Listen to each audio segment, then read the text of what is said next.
यदि तपाईं युट्युबर हो भने तपाईलाई अवश्य पनि थाहा छ होला युट्युब भिडियोमा थम्बनेल कसरी अपलोड गरिन्छ अथवा कसरी बनाइन्छ भनेर केही साथीहरूले बार मलाई सोधिरहेको यो प्रश्न मैले धेरै समय पछाडि चाहिँ यसको लागि टाइम निकालेर आज चाहिँ थम्बनेल कसरी बनाउने सिम्पली एकदमै सजिलो तरिकाले हामीले थम्बनेललाई कसरी एडिट गर्न सकिन्छ र कसरी हामीले बेस्ट थम्बनेल बनाउन सकिन्छ त्यो पनि एकदमै क्लियरली र एकदमै राम्रोसँग बेस्ट किसिमको थम्बनेल चाहिँ हामीले कसरी बनाउन सकिन्छ भन्ने बारेमा आजको यस भिडियोमा हामीले कुरा गर्दैछौँ। सबैभन्दा पहिला त हामीले थम्बनेलमा कुरा गर्नुपर्दा थम्बनेलमा चाहिँ के हुनुपर्छ त सबैभन्दा पहिलो तपाईले धेरै कुराहरू सुनिरहनु भएको होला धेरैजनाको मुखबाट सुन्नुभएको होला थम्बनेल चाहिँ एकदम एट्र्याक्टिभ हुनु पर्यो मान्छेलाई आकर्षित गर्न सक्नु पर्यो त्यसैको आधारमा चाहिँ तपाईको भ्युजहरू बढ्ने तथा इम्प्रेसन चाहिँ युट्युबले तपाईको भिडियोलाई इम्प्रेसन दिए पनि यदि थम्बनेल राम्रो छैन भने भिडियोमा भ्युजहरू कम आउने गर्दछ तसर्थ थम्बनेल चाहिँ बेस्ट बनाउनु पर्ने हुन्छ। त्यसै कारणले गर्दाखेरि आज मैले चाहिँ तपाईलाई पिक्सआर्ट एप्लिकेसनको माध्यमबाट तपाईलाई एउटा बेस्ट थम्बनेल बनाउन सिकाउँदै छु जुन चाहिँ तपाईले यहाँबाट सजिलैसँग सिक्न सक्नुहुन्छ। तपाईलाई पिक्सआर्टको बारेमा चाहिँ थाहा नै होला जुन एप्लिकेसनको चाहिँ तपाईले प्ले स्टोरमा चाहिँ सजिलैसँग डाउनलोड गर्न सक्नुहुनेछ। नर्मल भर्जन यदि तपाईलाई चाहिँ एड फ्री भर्जन चाहिएमा चाहिँ तपाईले त्यो पनि पर्चेज गरेर युज गर्न सक्नुहुनेछ। आउनु साथीहरु मैले चाहिँ यति बेला पिक्सआर्ट यदि डाउनलोड गर्नुभएको छैन डाउनलोड गर्नु होला प्ले स्टोरमा गएर सजिलैसँग सिम्पली यति बेला चाहिँ म आफ्नो पिक्सआर्ट एप्लिकेसनलाई ओपन गर्दैछु र त्यसलाई ओपन गरेर चाहिँ त्यहाँबाट चाहिँ तपाईलाई सिम्पली एउटा थम्बनेल बनाउन सिकाउँदै छु। आउनु साथीहरु पिक्सआर्ट एप्लिकेसनलाई ओपन गरौँ। यति बेला चाहिँ मेरो पिक्सआर्ट एप्लिकेसन ओपन भइसकेको छ। यहाँ चाहिँ यो एप्लिकेसनको चाहिँ भर्जन तपाईलाई यदि पेड भर्जन चाहिएमा चाहिँ तपाईले युज गर्न सक्नुहुनेछ जसमा एड फ्री रहनेछ। मेरो चाहिँ यहाँ एड आउँदैन यस भर्जनमा तपाईले पनि चाहिएमा चाहिँ अवश्य पनि पर्चेज गर्न सक्नुहुनेछ। यहाँ चाहिँ हामीले यदि यसलाई ओपन गरिसकेपछि यहाँ तपाईले देखिरहनु भएको छ एउटा प्लसको आइकन छ। हामीले यो प्लसमा क्लिक गरेर चाहिँ यहाँबाट चाहिँ हामीले साइज चाहिँ सबैभन्दा पहिला चाहिँ साइज लिनेछौँ। यहाँ चाहिँ क्रिएट न्यू भनेर चाहिँ एउटा अप्सन देख्न सक्नुहुन्छ तल गइसकेपछि ड्रइङमा हामीले त्यसमा चाहिँ त्यहाँ गएर क्लिक गर्नेछौँ। त्यहाँ क्लिक गरिसकेपछि तपाईलाई चाहिँ यो चाहिँ मैले एउटा साइज सेट गरिसकेको छु जहाँ चाहिँ तपाईलाई चाहिँ एउटा यहाँ लङ साइजमा आउनेछ। त्यसपछि चाहिँ तपाईले यहाँ माथिपट्टि देख्न सक्नुहुन्छ थ्री डटमा क्लिक गरेर चाहिँ तपाईले यहाँ न्यू देखिरहनु भएको होला न्यूमा क्लिक गर्न सक्नुहुनेछ। न्यूमा क्लिक गरेपछि तपाईलाई चाहिँ यहाँ साइज चाहिँ हेर्न सक्नुहुनेछ। अब युट्युबको लागि थम्बनेल चाहिँ 1280x720 चाहिँ कस्टममा गएर तपाईले यो सिलेक्ट गर्न सक्नुहुनेछ जहाँ चाहिँ मैले सिलेक्ट गरेको छु। तपाईले पनि यसलाई सिलेक्ट गरेर चाहिँ सिम्पली यसबाट चाहिँ थम्बनेलको साइज लिन सक्नुहुन्छ। युट्युबको लागि 1280x720 बेस्ट साइज रहनेछ। यसमा चाहिँ तपाईले ब्याकग्राउन्डमा कुनै पनि किसिमको कलर राख्न सक्नुहुन्छ जुन चाहिँ यहाँ प्रोभाइड गराइएको छ। यस पछाडि चाहिँ तपाईले यति गरिसकेपछि यसमा क्लिक गर्न सिम्पली क्लिक गर्न सक्नुहुन्छ। यहाँबाट साइजहरू चेन्ज गरेर चाहिँ यहाँबाट ओके गर्न सक्नुहुन्छ। यति गरेपछि मैले तपाईहरुलाई यहाँ जानकारी गराउन चाहे मैले आज चाहिँ तपाईहरु समक्ष एउटा पोको F1 को चाहिँ यो भिडियोको बारे लागि मैले यहाँ थम्बनेल बनाउँछु। तपाईलाई चाहिँ यही थम्बनेल बनाएर देखाउँछु जुन चाहिँ थम्बनेल मैले युट्युबमा पनि अपलोड गर्नेवाला छु। यति गरिसकेपछि सिम्पली तपाईले यहाँ माथिपट्टि एउटा एरो देख्न सक्नुहुन्छ। एरोमा चाहिँ क्लिक गरेर चाहिँ यहाँबाट एडिट इमेजमा जानुहुनेछ। यति गरिसके पछाडि चाहिँ यहाँ तपाई अलिकति स्लाइड गर्दै आइसके पछाडि चाहिँ अब कुनै पनि किसिमका इमेजहरू लगाउनु पर्यो भने यहाँ चाहिँ मैले एउटा फोनको इमेज लगाउँदैछु। यहाँबाट चाहिँ एड फोटोमा जान सक्नुहुन्छ जुन चाहिँ मैले स्क्रिनशट गरेर चाहिँ राखेको छु त्यसलाई चाहिँ मैले यहाँ एड गर्दैछु।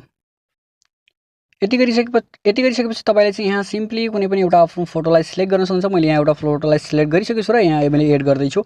यहाँ एड गरिसकेपछि यो फोटो चाहिँ मैले स्क्रिनशट लिएको हुनाले यहाँ चाहिँ फुल्ली थुप्रै यहाँ स्क्रिनको चाहिँ उयोहरू छ। यसमा चाहिँ यति गरिसकेपछि मैले चाहिँ यसलाई क्रप गर्दैछु। क्रप गरेर एउटा साइज लिँदैछु। यहाँ क्रप गर्नेछु मैले करेक्टली यसको लागि फोनको लागि चाहिँ यहाँ क्रप गर्दैछु जुन चाहिँ हामीले हेर्दाखेरि बेस्ट लागोस् स्क्रिनशट फोटो हो जस्तो नलागोस् भनेर चाहिँ मैले यहाँ बेस्ट तरिकाले चाहिँ यसलाई क्रप गरेको छु। यति क्रप गरिसके पछाडि चाहिँ हामीले यहाँ सिम्पली ओके गर्नेछौँ। यसलाई ओके गरिसकेपछि हामीलाई चाहिएको स्क्रिनको आधारले कति ठुलो हामीलाई चाहियो त्यही अनुसारको चाहिँ हामीले यहाँबाट सिम्पली ठुलो अथवा सानो गराउन सकिन्छ। यति गरिसकेपछि यहाँ चाहिँ मैले यसलाई यो फोनलाई चाहिँ यतिमा सेट गर्दैछु यो फोनको यो पिक्चरलाई। अब यहाँ चाहिँ यति गरिसके पछाडि चाहिँ सिम्पली यहाँ चाहिँ अब तपाईले कुनै पनि किसिमका टेक्स्टहरू लेख्नु पर्यो। टेक्स्टलाई चाहिँ आकर्षक देख्नु पर्यो तथा क्लियर हुनु पर्यो। त्यसको लागि चाहिँ यसलाई ओके गरौँ। यति ओके गरिसकेपछि हामीले चाहिँ यहाँ डाइरेक्ट हामीले टेक्स्ट लेख्ने छैनौँ। जहाँ चाहिँ हामी यहाँ जानेछौँ यहाँ ड्रमा गएर चाहिँ एउटा ड्र बनाउनेछौँ जसमा चाहिँ यहाँ साइडमा देख्नुहुन्छ यहाँ ब्ल्याक कलरको आइकन त्यसमा गएर तपाईले कलर चाहिँ चुज गर्न सक्नुहुनेछ। कलर चाहिँ मैले यहाँ यसलाई लिँदैछु र हल्का ब्ल्याक किसिमको कलर चाहिँ मैले यसको लागि सिलेक्ट गरेको छु। यहाँ सिम्पली यति गरिसकेपछि तपाईँ चाहिँ यहाँ देख्न सक्नुहुन्छ एउटा अर्को अप्सन जसबाट चाहिँ तपाईले चाहिँ साइज लिन सक्नुहुन्छ। साइजमा गएर यहाँ क्लिक गरेर चाहिँ सिम्पली यसको लागि चाहिँ हामीले यहाँ ड्रार गरेर चाहिँ एउटा यहाँ बनाउन सकिन्छ जसमा चाहिँ मैले यहाँ फोनको नेम लेख्नेवाला छु। यति गरिसकेपछि यसको लागि चाहिँ एक्ज्याक्टली तपाईले कहीँ लगाएर राख्न सक्नुहुनेछ। यसमा चाहिँ ओके गरेर चाहिँ यसलाई कन्फर्म गरिसके पछाडि चाहिँ यहाँ तपाईले टेक्स्ट भन्ने अप्सन पाउनुहुन्छ। टेक्स्टमा गएर क्लिक गरिसकेपछि यहाँ चाहिँ तपाईले लेख्न सक्नुहुनेछ।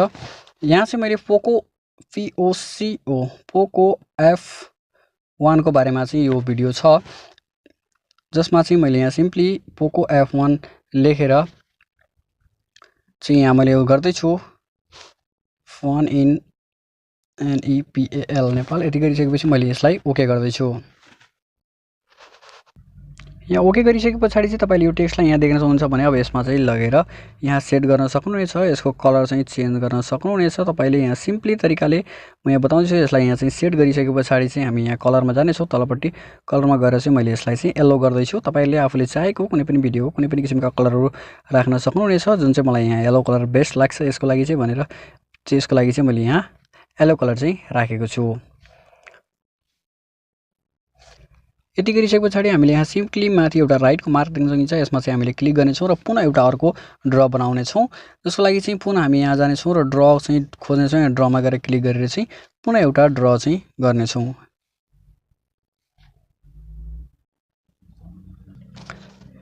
यसलाई चाहिँ हामीले ड्र गरिसके पछाडि चाहिँ यहाँ पुनः सिम्पली गएर चाहिँ हामीले यसको लागि पनि टेक्स्टको लागि यहाँ टेक्स्टमा गएर क्लिक गर्नेछौँ र यहाँ हामीले लेख्न परेको टेक्स्टहरू चाहिँ यहाँ सजिलै लेख्न सकिनेछ। सिम्पली हामीले चाहिँ यहाँ टेक्स्ट राखिसके पछाडि चाहिँ पुनः यसलाई पनि हामीले ओके गरेर सेभ गर्नेछौँ। यति गरेपछि हाम्रो लगभग यहाँ थम्बनेल चाहिँ रेडी भयो। यति बेला चाहिँ मैले तपाईँलाई बताउनको लागि यहाँ छिटो छिटो एडिट गरेको छु। जसको लागि चाहिँ तपाईँले आरामसँग र टाइम लगाएर चाहिँ यसलाई चाहिँ बेस्ट थम्बनेल चाहिँ तपाईँले एडिट गर्न सक्नुहुनेछ। यतिकै चाहिँ माथिपट्टि देखिरहेको एरोमा तपाईँले क्लिक गरेर यसलाई सेभ गर्न सक्नुहुन्छ। यहाँ चाहिँ तपाईँलाई 3D ट्रायल चाहिँ अप्सन दिनेछ। त्यसलाई स्किप गरेर गरिसके पछाडि यहाँ चाहिँ पुनः तपाईँले सेभ गर्ने अप्सन पाउनुहुन्छ। डोन गरिसके पछाडि यहाँ सेभको अप्सन पाउनुहुन्छ र सेभमा क्लिक गरेर चाहिँ तपाईँले सिम्पली यसलाई सेभ गर्न सक्नुहुनेछ।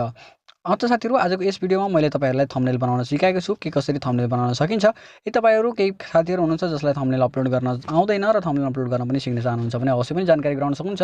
तपाईँलाई त्यसको बारेमा पनि अर्को भिडियो चाहिँ बनाएर अवश्य पनि तपाईँहरू बीच लिएर आउनेछु। त्यति बेलासम्मको लागि यदि आजको भिडियो मन परेको भए लाइक गर्नु होला, मन नपरे चाहिँ डिसलाइक गर्न सक्नुहुन्छ नै। आजको यस भिडियोमा तपाईँले नबुझेका तथा नजानेका अन्य केही पनि कुराहरू छन्, तपाईँहरू समक्ष कुनै पनि किसिमका समस्याहरू छन् भने अवश्य पनि तल कमेन्ट गरेर सोध्न सक्नुहुनेछ। त्यसको बारेमा तपाईँहरूलाई जानकारी गराउने छु। र साथीहरू आजको यो भिडियो कस्तो लाग्यो कमेन्ट गरेर जानकारी गराउन चाहिँ नभुल्नु होला। अर्को नयाँ भिडियोमा तपाईँहरू समक्ष एउटा नयाँ अपडेट लिएर आउने नै छु। त्यति बेलासम्मको लागि तपाईँहरू समक्षबाट बिदा हुन चाहन्छु साथीहरू। जय नेपाल।